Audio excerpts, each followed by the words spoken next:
Welcome to Sardar TV ప్రేక్షకులకు నమస్కారం. కురిసపాడు మండలం మేదరమెట్ల పైలాన్ సెంటర్ వద్ద సోమవారం ఎస్ఐ మహమ్మద్ రఫీ వాహనదారులకు హెల్మెట్ వినియోగంపై కౌన్సిలింగ్ ఇచ్చారు. ప్రమాద సమయంలో హెల్మెట్ ప్రాణాలను కాపాడుతుందని ఆయన తెలిపారు. హెల్మెట్ లేకుండా ప్రయాణం ప్రమాదకరమని హెచ్చరించారు. హెల్మెట్ ధరించకుండా ప్రయాణం చేస్తే 1,000 రూపాయల వరకు జరిమానా విధిస్తామని ఎస్ఐ స్పష్టం చేశారు. హెల్మెట్ యొక్క కాస్ట్ ఎంత? 700 నుంచి 1000 రూపాయలు మంచి హెల్మెట్ వస్తుంది కదా.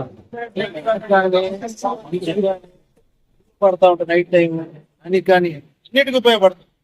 కింద పడితే ఫస్ట్ యాక్సిడెంట్ అయితే జరిగేది ఏమో, ఫస్ట్ ఇంజురీ దేనికి తగిలింది? బైక్ అతనికి బైక్ డ్రైవింగ్ చేసి ఫస్ట్ ఇంజురీ జరిగేది తలకి దెబ్బ తగిలితేనే ప్రాణాన్ని ఎక్కువ ఉంటుంది.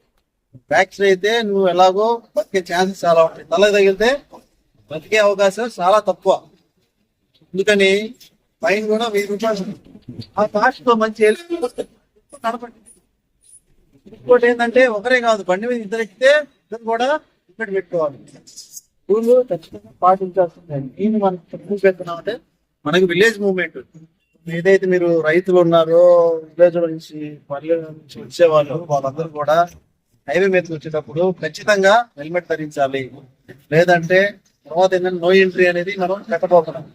No entry, no helmet, no entry అనే కాన్సెప్ట్ వస్తుంది. ఎట్లా ఉంటే హెల్మెట్ ఎంట్రీ లేదు అని ఏం చేస్తారు?